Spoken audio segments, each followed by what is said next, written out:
에베소서를 전체적으로 다 설명을 해드리기는 시간이 조금 모자랍니다만은 오늘 1장 3절에서 14절 말씀을 중심으로 간략하게 개요를 말씀드리면 이렇습니다.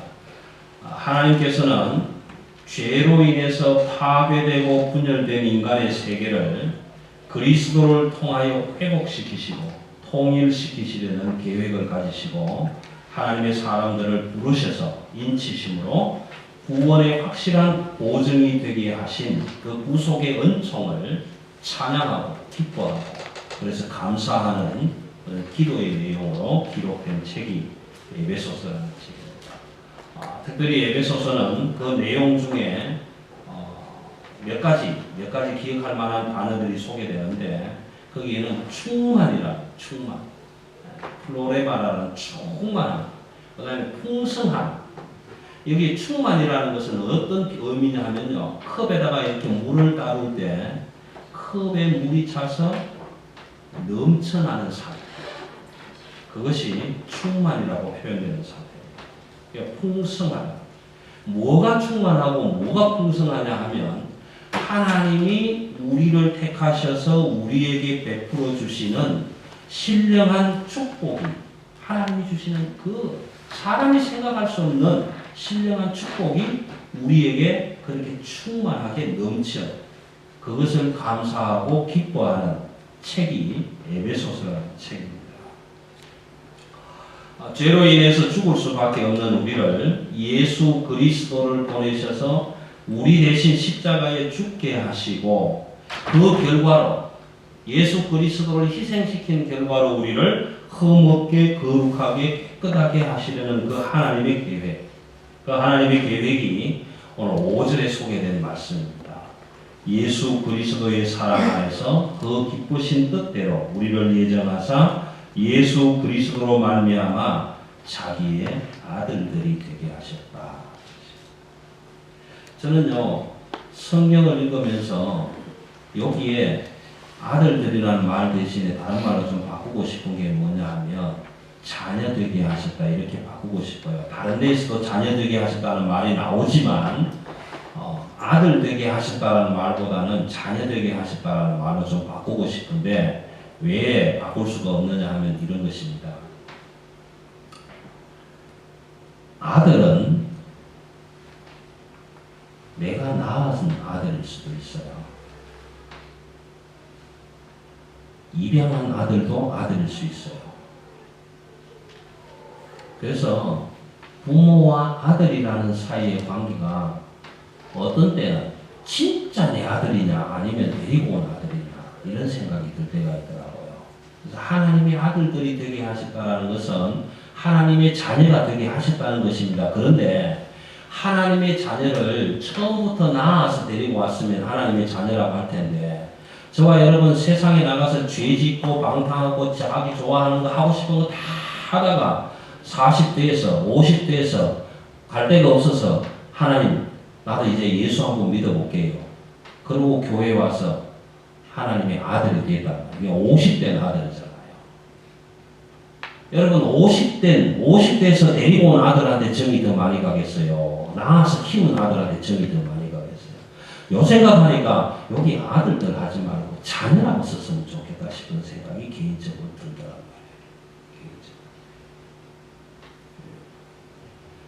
아브라함의 집에 아들이 둘 낳았잖아요.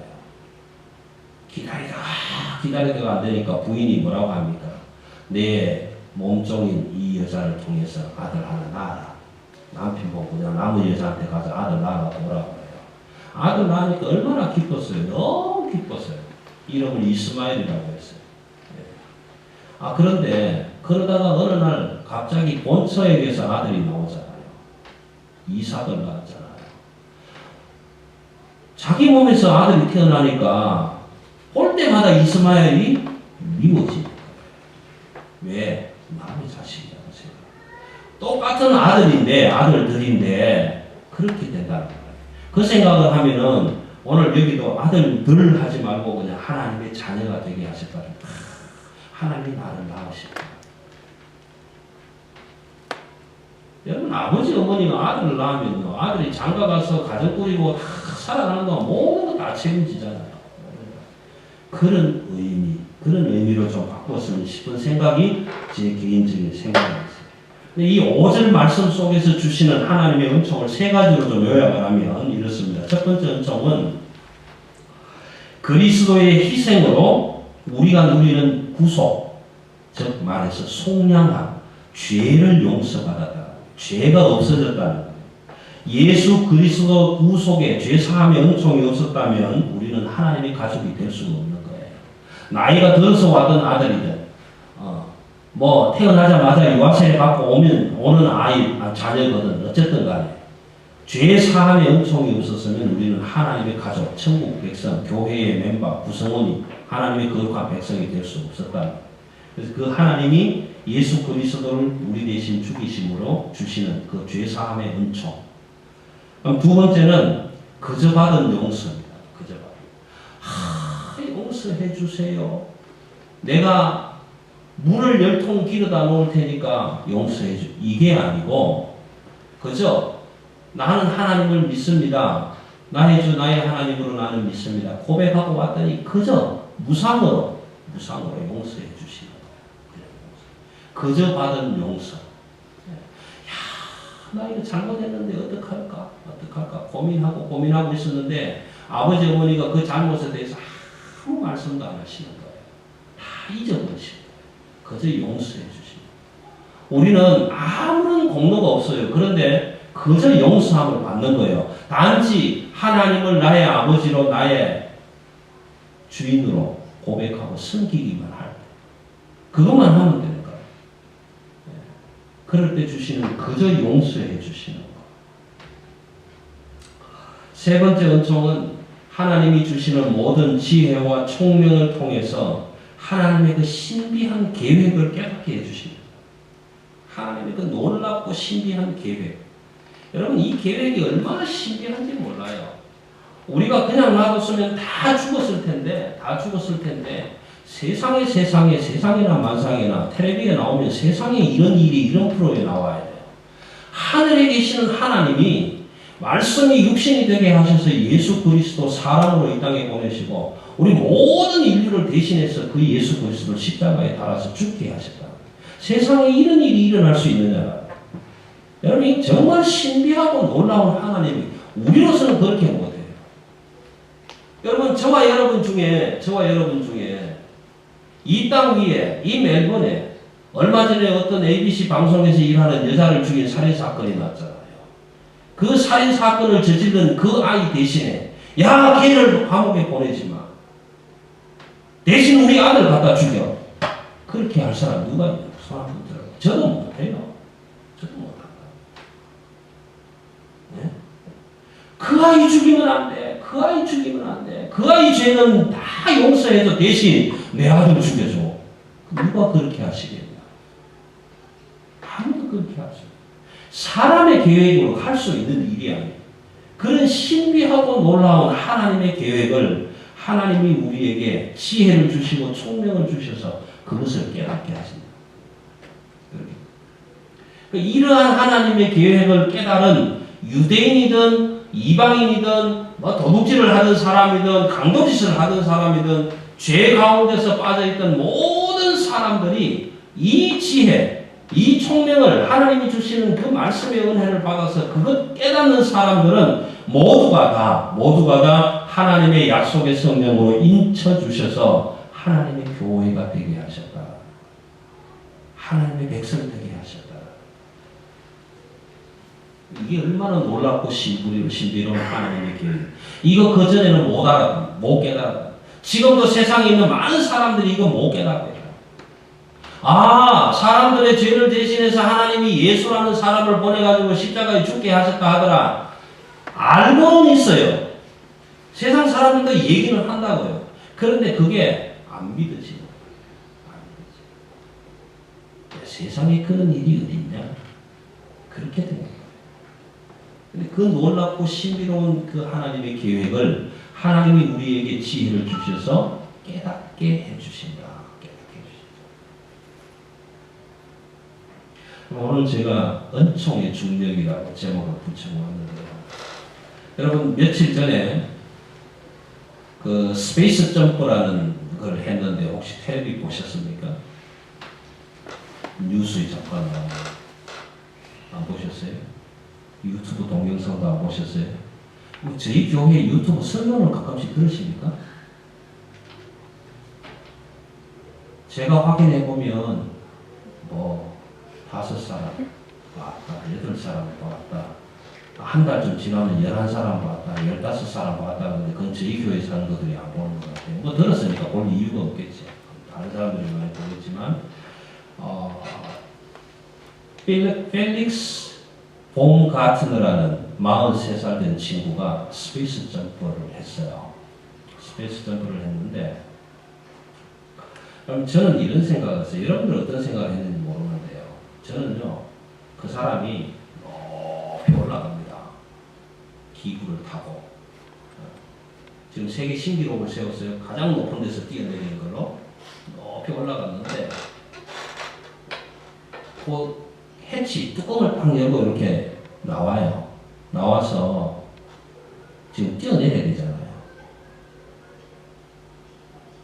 붙잡고 있는 요 자세에서 탁 뛰어내릴 때 저 사람이 밑으로 안 하고 위로 날아가면 어떡할까? 그런 생각이 저한테 들었어요.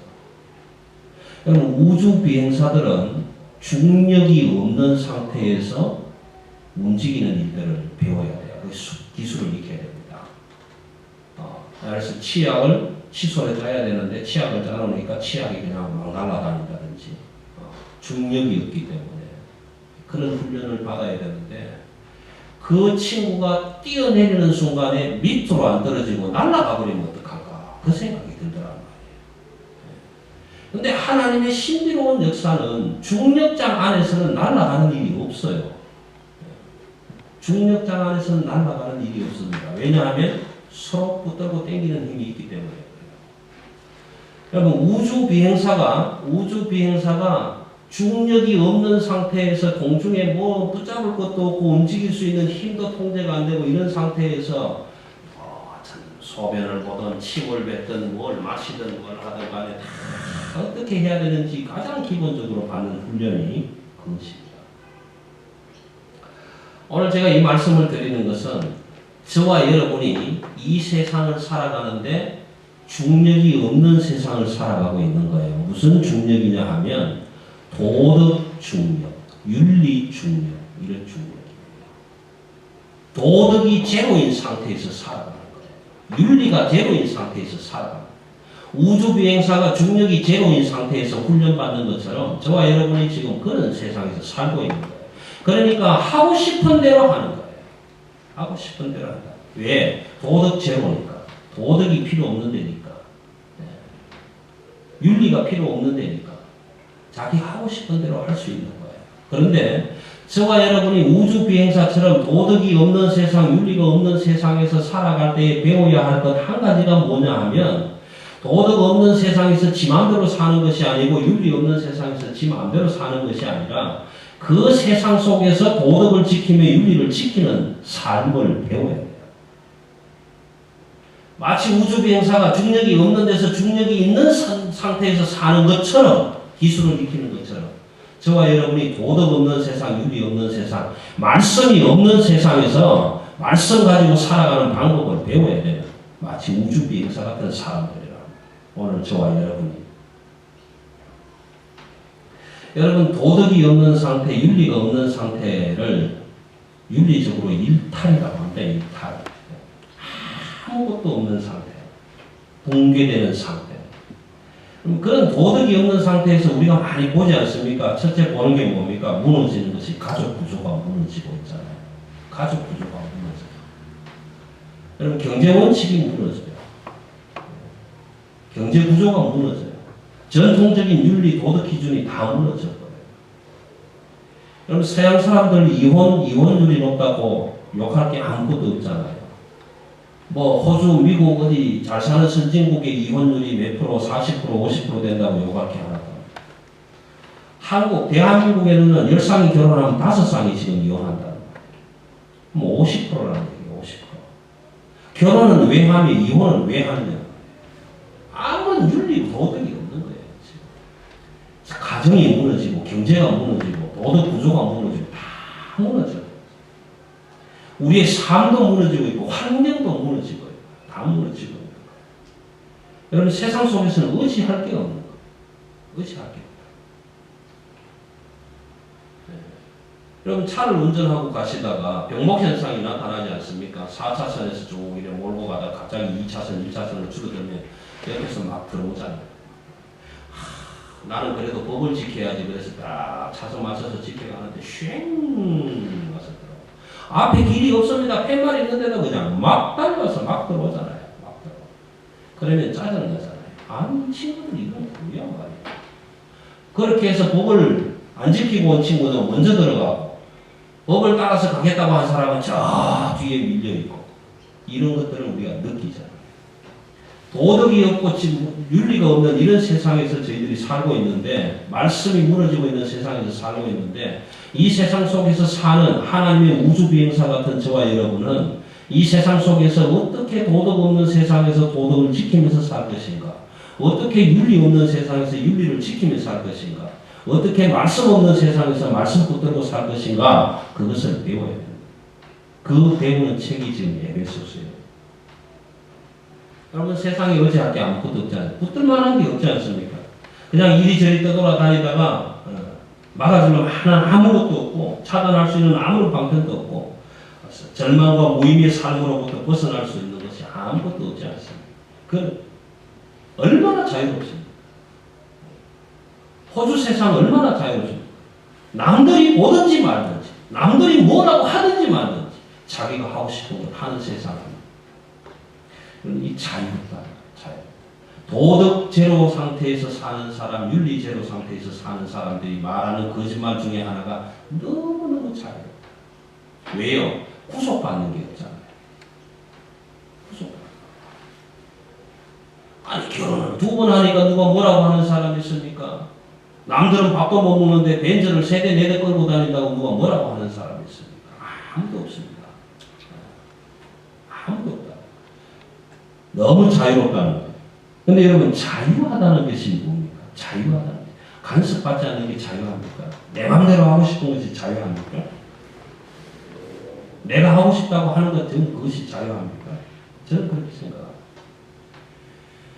좋아할 수 있는 것이면 무엇든지 할 수 있다는 것이 자유가 아니다라는 것입니다. 예를 한번 들어볼까요? 내가 거짓말을 잘합니다.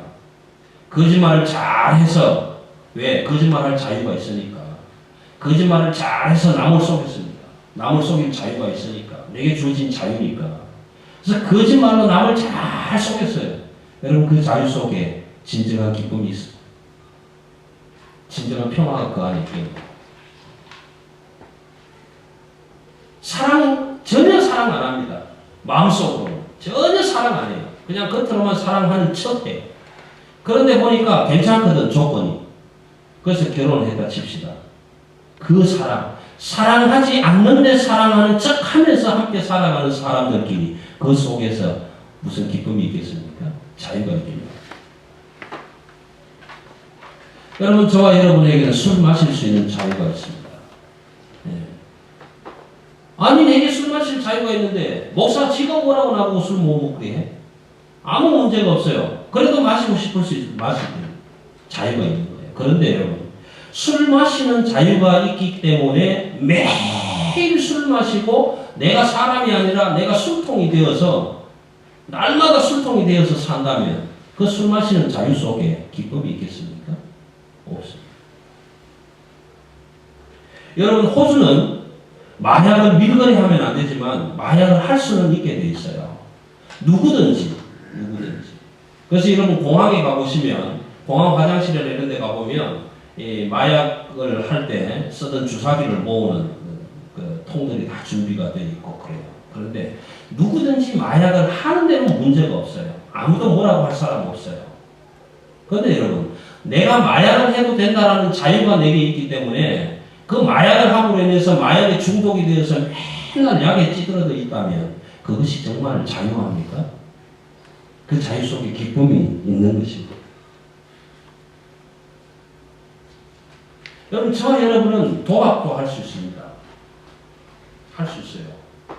네. 도박할 수 있는 자유는 누구에게 주어져 있어요? 여러분, 도박을 할 수 있다는 자유가 내게 있기 때문에 매일 카지노에 가서 가산을 다 탕진하고 다 팔아먹고 그렇게 살아도 그 안에 기쁨이 있습니까? 그게 정말 자유합니까? 아니다. 자유는 내가 할 수 있다고, 해도 된다고, 해도 좋은 것이라고, 내가 좋아하는 것이라고 다 할 수 있다는 것이 자유가 아니에요.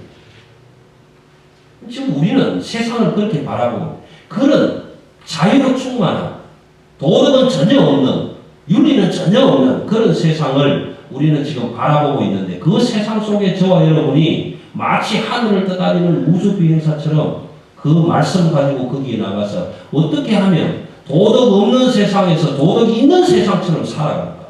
말씀 없는 세상에서 말씀 있는 세상처럼 살아갈 것인가? 그것이 저와 여러분에게 주어진 사명이다.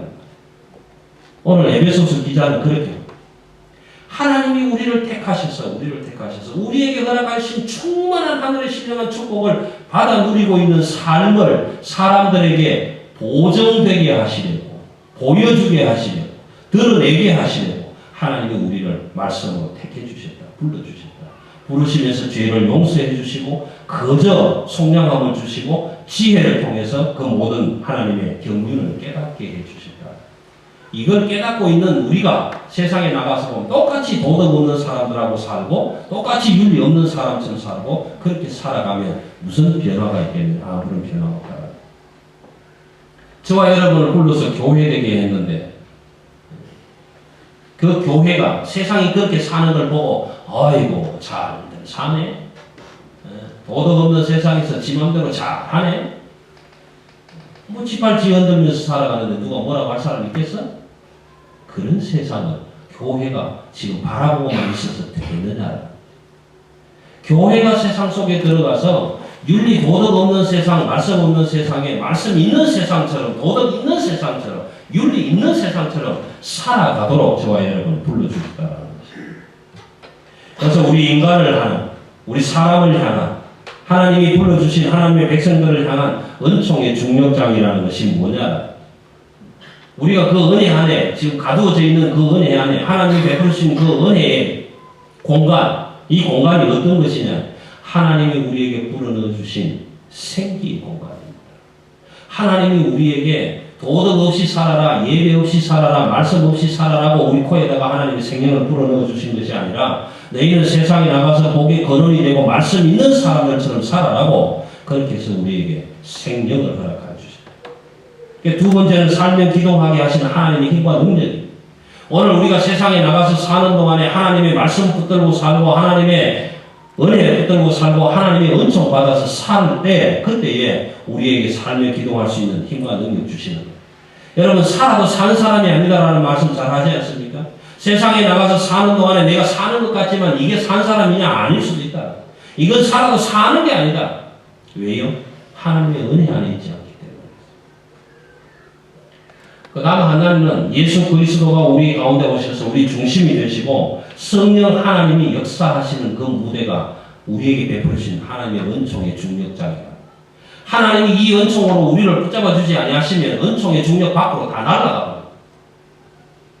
마치 중력이 없는 상태로 다 날아가 버리는 것처럼 하나님이 하나님의 은혜라는 이 은총의 중력으로 우리를 붙잡아 주지 아니하시면 우리는 그냥 다 날아가 버려요.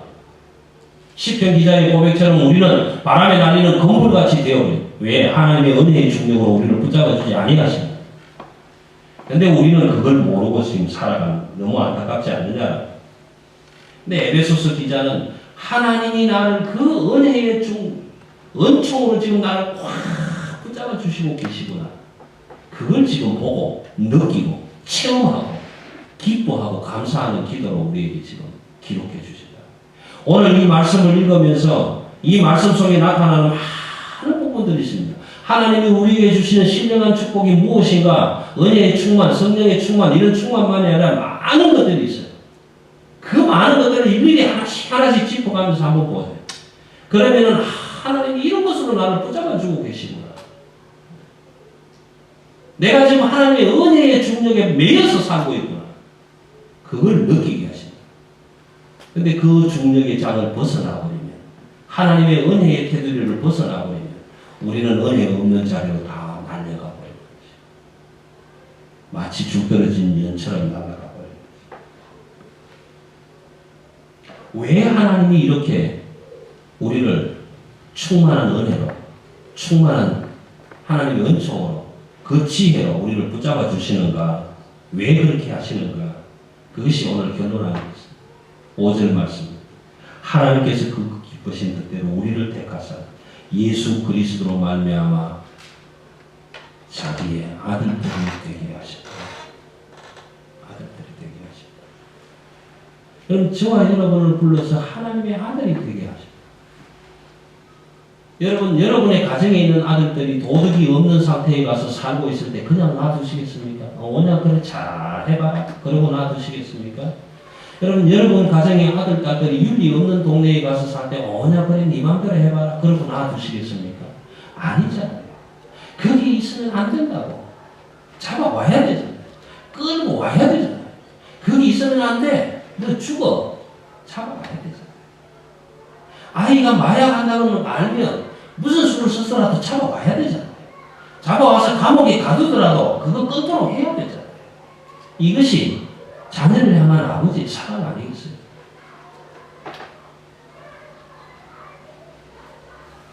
여러분, 박정희 대통령의 아들 박지만 대통령의 아들입니다. 그것을 좀 비약시키면 성경으로 치면 하나님의 아들 아닙니까? 그 아들이 마약하고 육사 나오면 뭐예요?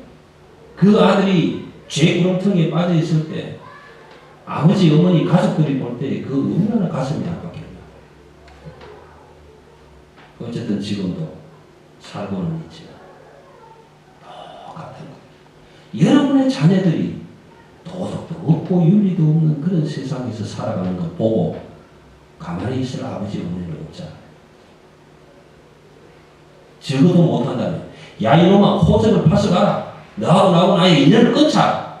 라는 말까지도 하실 수 있을 때가 아니에요. 오늘 하나님이 저와 여러분을 향해서 바라보는 그 눈길이 그런 거예요. 그래서 저와 여러분 불러서 하나님의 은총을 주시고 하나님의 은혜를 주시고 죄를 용서해 주시고 지혜와 총명을 주셔서 하나님의 그 계획을 깨닫게 해주세요. 그래서 우리는 누가복음 19장에 나오는 탕자처럼 가서 그냥 지 하고 싶은 대로 하다가 지한테 있는 돈 다 쓰고 싶은 대로 쓰다가 이런 짓 저런 짓 다 해보고 다 하다가 뭐 어떠세요? 돼지무리에 처박혀 있다가 이래서는 안 되겠구나. 아버지께로 돌아가야 돼. 그래서 꾸적꾸적 일어나서 돌아오는 탕자와 다를 바가 무엇이 있어요? 오늘 그 상황을 깨달은 에베소서 기자는 그렇게 기록하셨어요. 하나님이 내게 지혜와 총명을 주셔서 이것을 깨닫게 하셨고 하나님의 그 경륜을 깨닫게 하셨고 나를 하나님 백성, 천국 백성 되게 하시려고 예수 그리스도를 십자가에 죽이신 그 이유를 알게 하시고 그렇게 말씀하죠.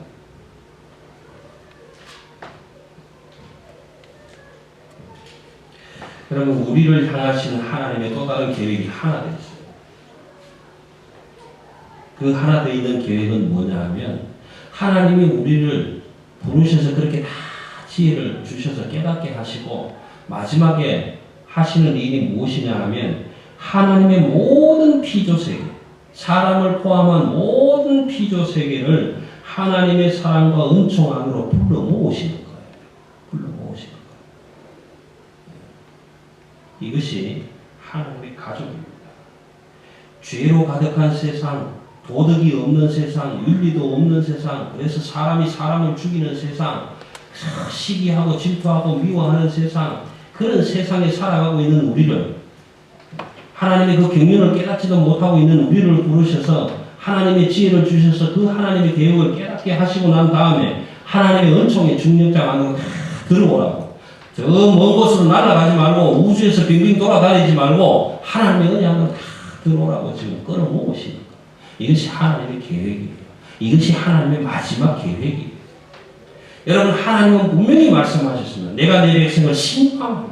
다 불러 모아서 하나님은 하나님의 뜻대로 우리를 심판하십니다. 이것이 하나님의 마지막 계획 아닙니까? 이것이 말세라는 의미예요. 이것이 우리의 종말입니다. 우리가 하나님의 부르심을 받을 때 하나님께 다 불려 올라가서 받아야 할 심판이 있다는 거죠. 그런데 그 하나님의 은혜의 중력 안에 들어와야만이, 하나님의 은혜 가운데 있어야만이 무엇이 되는가? 우리는 하나님의 영광의 찬송이 될 수 있다라고 에베소서 기자입니다. 내가 도덕 없는 세상에서 내 마음대로 내 멋대로 하면서 살 때 그때 하나님의 영광이 되는 것이 아니라 그 자리를 떠나서 하나님의 은혜의 중력장 안으로 들어왔을 때, 은총의 중력 안에 매여 있을 때, 하나님의 손길 안에 붙들려 있을 때 그때 하나님의 영광이 되고 하나님의 찬송이 됩니다. 저와 여러분이 그냥 하나님의 영광이 되고 그냥 하나님의 찬송이 되는 것 아니에요. 여러분 여기 있는 십자가를 덩어리 짊어지고 세상에 나가면 저 사람 십자가 지고 다니는 사람이구나 그렇게 얘기할 수 있을지는 몰라도 저와 여러분이 목걸이에 십자가 달고 다닌다고 해서 저 사람이 예수 믿는 사람이구나 얘기할 수 있을지는 모르지만 그냥 나가면 아무도 몰라요. 아무도 모른다고요. 저도요 작업복 입고 나가고 양복 입고 나가면 어느 누구도 저보고 목사라고 하는 사람은 없어요. 그냥 와서는 모른다. 그런데 그 하나님의 은혜 안에 붙들려서 하나님의 은혜로 살아갈 때 이웃을 사랑하고 이웃을 도와하고 이웃을 도우고 불쌍한 사람을 도우고 그렇게 살아서 안 될 사람을 붙들고 끄집어내고 죄로 빠져들어가는 사람을 하나님의 은혜 중력으로 끌고 오는 일을 할 때 그때 하나님은 우리를 통해서 하나님의 영광이 되게 하시고 찬송이 되게 하시다. 이걸 아무나 할 수 있느냐? 못한다. 아무나가 안 된다. 하나님의 은혜를 아무나 주느냐? 아니라. 그럼 어떤 사람에게 주느냐? 도덕 없이 사는 사람처럼 내 마음대로 사는 삶을 조금 포기하고 내 하고 싶은 대로 하는 일들 다 좀 포기하고 하나님의 삶을 하나님을 기쁘게 해드리실 일들을 하는 사람들에게 하나님은 하나님의 신령한 은총을 누리게 하시겠다라고 약속하신 책이 에베소서의 약속입니다. 여러분이 하나님이라고 생각해보세요. 여러분이 대통령이라고 생각해보세요. 맨날 죄 짓고 악한 일만 하고 다른 사람을 불러다가 표창장 주시겠습니까? 아닙니다. 하나님 마찬가지입니다. 우리가 예수를 믿는다 하나님을 나의 아버지라고 고백해놓고 세상에 나가서 엉뚱한 짓 하는 사람들에게 그래 너 잘한다 하고 신령한 은혜 신령한 축복 내려주시겠습니까? 정말 아니다. 내 욕심 내 배만 채우고 내 이익만 생각하고 내 유익만 챙겨가는 삶을 사는 사람에게 하나님의 신령한 은총을 주실 것 같습니까? 아니다. 하나님은 약속이 하나님의 은혜 안에서 하나님의 중력자 은총의 중력 안에서 하나님을 기쁘시게 해드리는 삶을 사는 사람들에게 하늘의 신령한 축복을 누리게 하겠다. 그래서 내 영광이 되게 하겠다. 나의 찬송이 되게 하겠다. 그렇게 말씀해 주고 있는 것입니다. 이제 묻고 싶습니다. 여러분은 누구를 기쁘게 해드리시려고 이 땅에 오셨습니까? 옆에 있는 아내를 기쁘게 해드리기 위해서 이 땅에 왔습니까? 남편을 기쁘게 해드리기 위해서 이 땅에 왔습니까? 맞습니다. 가족들을 기쁘게 해주기 위해서 왔습니다. 맞습니다. 틀리는 말은 아닙니다. 그러나 하나님의 사랑, 하나님의 부름을 받고 하나님의 가족이 된 사람들에게 주시는 말씀은 오늘 요한복음 5장 30절 말씀 나는 예수 그리스도인 나는 나의 원대로 하려 하지 않고 나를 보내신 이의 뜻대로 하려 합니다. 나를 보내신 이가 누구인가? 내가 어디서 왔는가를 먼저 깨달아요. 내가 누구인지를 깨달아야 하나님을 기쁘시게 해드리는 삶을 살 수 있다. 하나님은 흙을 빚어서 오목조목 이렇게 만드셔서 그 코에 생명을 불어넣어 주시고 이 백성은 나를 위하여 지었나니 나를 찬송하게 하여 하니라. 하나님을 찬송하게 하고 하나님의 영광이 되게 하고 하나님을 기쁘시게 하시기 원하셔서 저와 여러분을 지어주셨습니다. 여러분 남편을 기쁘게 하고 아내를 기쁘게 하고 자녀들을 기쁘게 하고 어른들을 기쁘게 해드리는 건 당연한 이 세상의 삶입니다. 그러나 궁극적으로 저와 여러분은 하나님을 기쁘시게 해드리는 삶을 위해서 이 땅에 파송받아 왔다라는 것입니다. 우리 예수님은 이렇게 하지 않았습니까? 예수님의 목표는 아버지의 뜻을 행하는 것입니다. 내가 온 것은 아버지의 뜻을 행하라. 아버지의 뜻을. 예수님의 마지막 기도는 아버지여 내 뜻대로 마옵시고 아버지 뜻대로 마옵소서. 아버지의 뜻. 나를 보내신 이의 뜻을 행하기 위해서 왔다라는 거죠. 그리고 마지막 선언을 이렇게 하십니다. 다 이루었다. 내가 아버지의 기뻐하신 뜻을 다 이루었다. 오늘 저와 여러분이 하나님의 불림을 받은 것은 아버지의 뜻을 기쁘게 해드리려고 그렇게 불러주신 것입니다. 하나님의 영광이 되게 하시고 하나님의 찬송이 되게 하시고 여러분 이제 우리는 뒤로 물러갈 자리가 없습니다. 멸망할 자로 살 수가 없습니다. 오직 영혼을 구원함에 이르게 하는 하나님을 믿는 믿음의 사람들로 살아요. 저와 여러분의 이 믿음이 진실된 믿음인지 거짓된 믿음인지 사랑하지 않는데 사랑한다고 말로만 하는 믿음인지 믿지 않는데도 믿는다고 하는 고백인지 이 고백은 하나님이 저와 여러분을 최종적으로 마지막으로 하나님의 은총의 중력장으로 다 불러 모으셔서 어떤 말을 들을 수 있는가 거기에 결정이 되어질 것입니다. 착하고 충성된 종아 네가 참 잘했구나.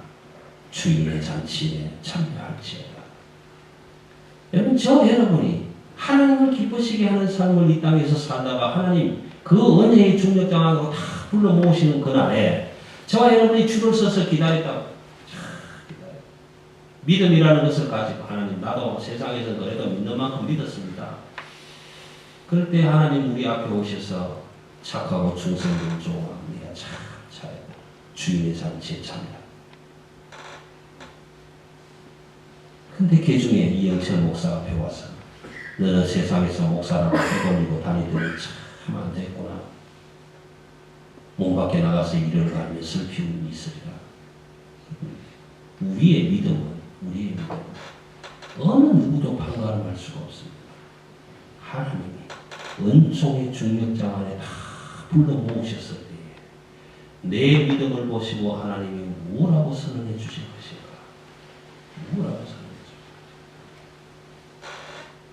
착하고 충성된 종아 네가 참 잘하였구나. 내 주인의 잔치에 참여할지어다. 말씀해 주시는 그 믿음 위에 든든히 서 있는 사람들에게만 하나님의 영광이 하나님의 찬송이 되게 하시고 신령한 축복을 받아 누리게 하실 것입니다. 이 하나님의 은총의 중력장 안에 주인의 전쟁에 참여하는 귀하고 복된 아름다운 믿음의 성도들이 되시기를 주님의 이름으로 기도합니다.